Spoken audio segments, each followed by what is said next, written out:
Hi everybody, welcome back to my channel. In today's video, I want to talk about grooming rules I think everyone should learn. These are some basic things that you can keep in mind for your hair, your makeup, and general things like that in order to make you feel your absolute best. I find these really helpful for me personally, so hopefully they can be helpful for you as well. So let's get started. Let's start things off with healthy hair. So in my experience, healthy hair really comes down to 4 basic things. And the first part of this is always going to be properly cleansing your scalp.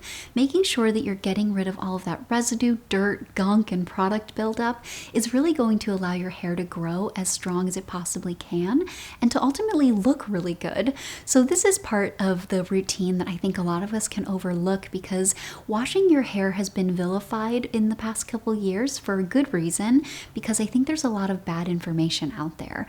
So when it comes to cleansing your hair properly, or cleansing your scalp properly, I should say, you want to make sure that you're preparing it to cleanse. So I personally like to do this with an oil. I apply this at my roots and then massage it in and let it sit. And then you want to make sure that when you're washing your hair with a shampoo or a co-wash, or maybe something that's really nice and gentle for your hair type, that you're doing so by fully emulsifying the shampoo in your hands before applying it to your scalp. And then when you do apply it to your scalp, make sure you really rub it in. Get in there, use a shampoo brush, or massage with your fingers for at least 60 seconds. So I literally count, just like I do when I wash my face. The next part of healthy hair that I want to talk about is very much tied into washing your hair, and it extends into the washing and then styling afterwards, and specifically the products that you use. And I want to focus here on the pH level of those products.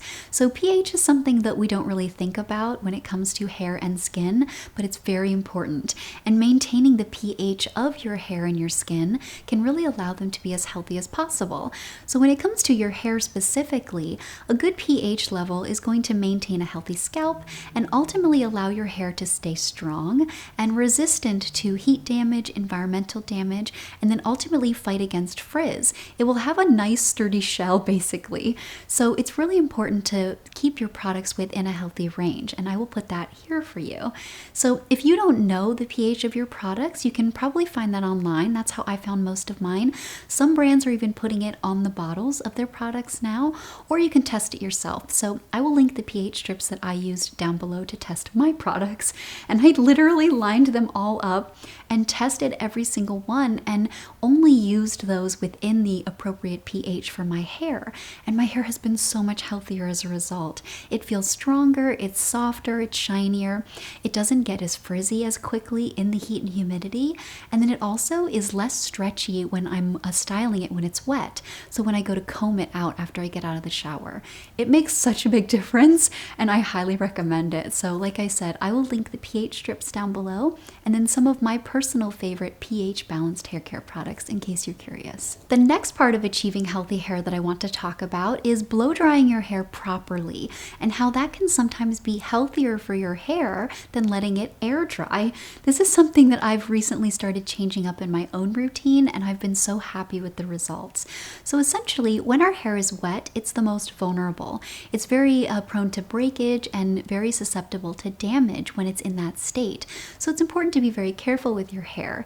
So if you are like me and your hair takes a really long time to air dry, depending on the time of the year, my hair can take between 6 and sometimes even 12 or more hours to dry. So if that's the case, that's a lot of time that it's really vulnerable and possibly exposed to damage. So when that happens, it's sometimes better to blow dry your hair. It's also really important to consider here. I read somewhere that if you have low porosity hair, using a moisturizing pH balanced product and then blow drying your hair on medium to low heat can actually help seal that in and keep your hair more moisturized.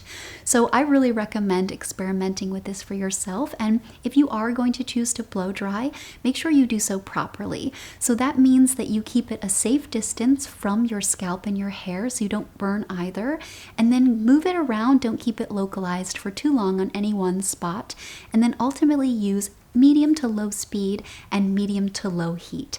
That will prevent everything from frying and getting too hot and allow you to reap the benefits of a blow dryer without actually damaging your hair. And the last part of achieving healthy hair that I want to talk about is to be careful of the oils that you're using on your hair if you are in fact going to heat style. So knowing the smoke point of the oils that you're using is very important, because I've read some horrifying things about how if the smoke point of the oil you put on your hair is lower than the temperature of your heat styling products, you can actually burn your hair. So you might be doing more damage than you realize and causing more harm than good. So definitely be mindful of that, and I will link some of my favorites down below for you, along with the smoke point of those oils, so that you can make the best decision for yourself and use something that will work seamlessly within your own personal routine. The next grooming rule I think everyone should learn is your skin's undertone. So I think this is so helpful for your wardrobe, because knowing where you fall, whether you're cool, warm, or neutral, can really help you find colors for your closet that make you feel really good. And you have to do very little when you put them on, so you just feel great, and it takes very little effort.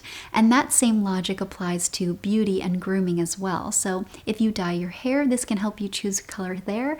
And then if you wear makeup, this can help you choose makeup colors. So this is also really helpful, because as you start to train your eye and figure out if you prefer warm, cool, or neutral colors, you can choose makeup colors that will all complement each other. Similarly, the next grooming rule I think everyone should learn is their intensity or their contrast level within their own coloring. And in my experience, this is more important than understanding your undertone. So if you are so confused about your undertone and you just don't know, and no matter how much you experiment, you're still confused, this is going to be really helpful for you, because I find that I have so much flexibility as long as I get the saturation level correct. So I can wear both cool and warm colors as long as they are of the proper intensity for me. So an easy way to figure this out is to look in the mirror in broad daylight with no makeup, and then register the differentiation between the colors in your eyes, your lips, your skin, and your hair. And then if you're still a little bit confused whether you're low, medium, or high, you can take a picture of yourself with no makeup in natural daylight and then turn it black and white. You'll very easily be able to see the contrast level and be able to figure out where you fall on that spectrum, if you're very low, very high, medium, or somewhere along that scale.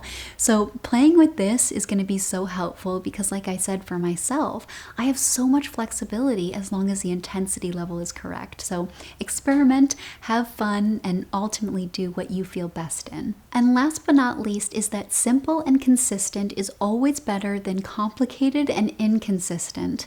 So when it comes to our hair and our skin and any parts of our grooming routines, being consistent is going to be the most beneficial. And even though we want things to happen overnight, they really don't when it comes to grooming. So making sure that you have a simple routine that you can maintain, and then doing so consistently, is going to have a real positive impact on how you feel about yourself, and then ultimately how healthy your hair and your skin are. So I really recommend finding something you can stick to, and then sticking with it for at least a month. That way you can really see if it's working for you and see positive or negative results, and then reevaluate and go from there. So I hope that these tips are helpful. They're things that I find really beneficial for myself, and a couple things that since I started doing, I've been so much happier with the overall process and a lot more joyful in being able to do them for myself. So like always, thank you so much for watching, and I'll see you in my next one. Have a great day.